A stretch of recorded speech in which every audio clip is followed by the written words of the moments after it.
You, John Fitzgerald Kennedy, do solemnly swear I, John Fitzgerald Kennedy, do solemnly swear that you will faithfully execute the office of President of the United States that I will faithfully execute the office of President of the United States and will, to the best of your ability, and will, to the best of my ability, preserve, protect, and defend the Constitution of the United States. preserve, protect, and defend the Constitution of the United States. So help you God. So help me God.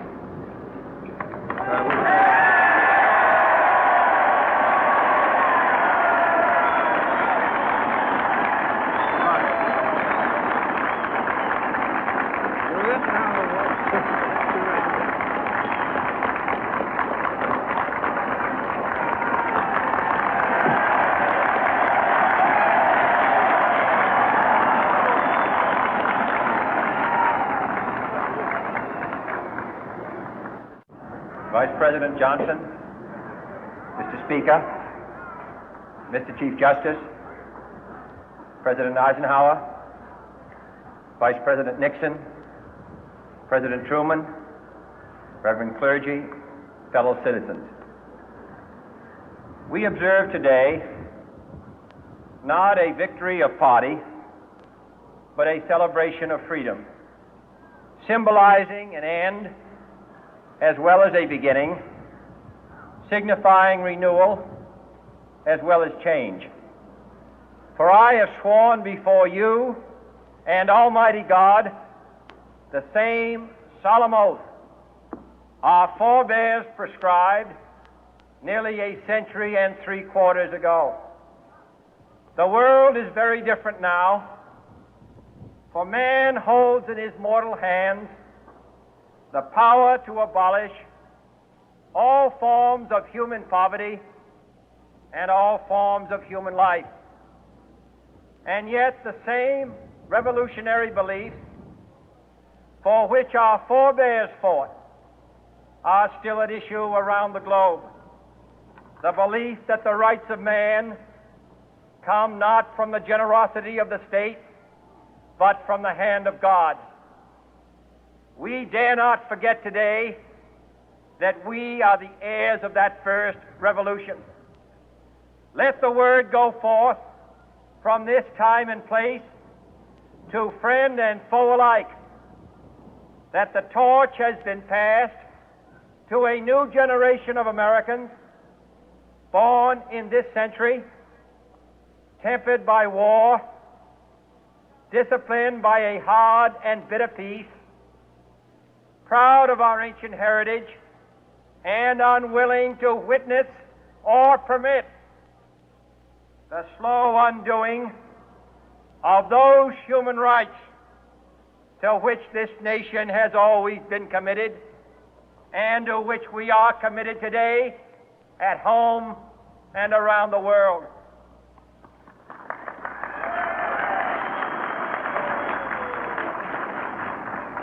Let every nation know, whether it wishes us well or ill, that we shall pay any price, bear any burden, meet any hardship, support any friend, oppose any foe to assure the survival and the success of liberty.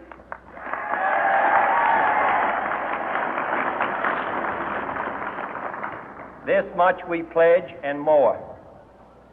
To those old allies whose cultural and spiritual origins we share, we pledge the loyalty of faithful friends.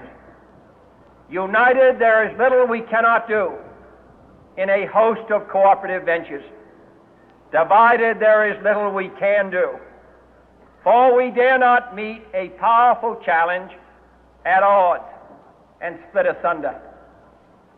To those new states whom we welcome to the ranks of the free, we pledge our word that one form of colonial control shall not have passed away, merely to be replaced by a far more iron tyranny.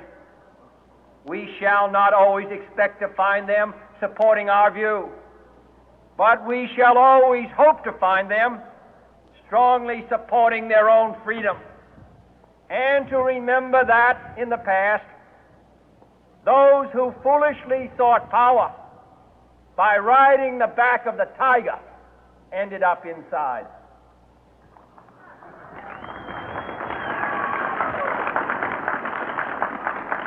To those people in the huts and villages of half the globe struggling to break the bonds of mass misery, we pledge our best efforts to help them help themselves for whatever period is required, not because the communists may be doing it, not because we seek their votes, but because it is right.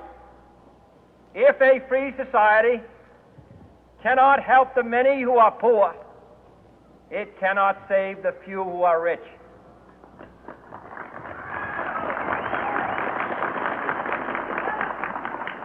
To our sister republics south of our border, we offer a special pledge to convert our good words into good deeds, in a new alliance for progress, to assist free men and free governments in casting off the chains of poverty.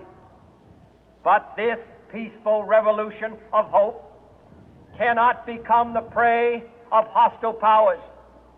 Let all our neighbors know that we shall join with them to oppose aggression or subversion anywhere in the Americas. And let every other power know that this hemisphere intends to remain the master of its own house.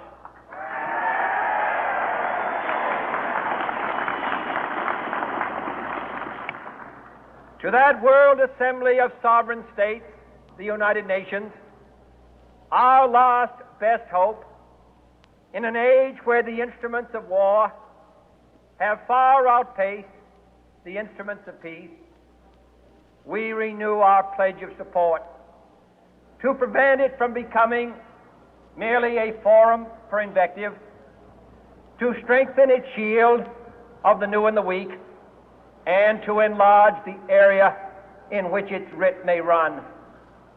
Finally, to those nations who would make themselves our adversary, we offer not a pledge, but a request that both sides begin anew the quest for peace.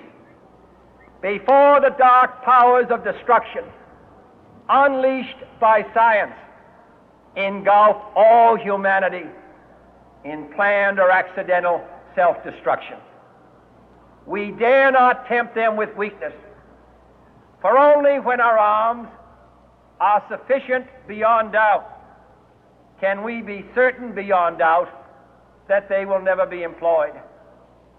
But neither can two great and powerful groups of nations take comfort from our present course, both sides overburdened by the cost of modern weapons, both rightly alarmed by the steady spread of the deadly atom, yet both racing to alter that uncertain balance of terror that stays the hand of mankind's final war. So let us begin anew, remembering on both sides that civility is not a sign of weakness, and sincerity is always subject to proof.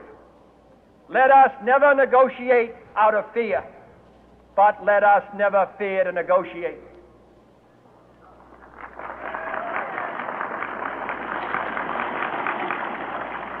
Let both sides explore what problems unite us, instead of belaboring those problems which divide us. Let both sides, for the first time, formulate serious and precise proposals for the inspection and control of arms, and bring the absolute power to destroy other nations under the absolute control of all nations.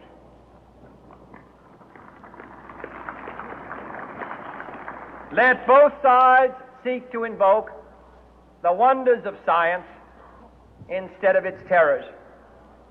Together, let us explore the stars, conquer the deserts, eradicate disease, tap the ocean depth, and encourage the arts and commerce. Let both sides unite to heed in all corners of the earth the command of Isaiah to undo the heavy burden and let the oppressed go free.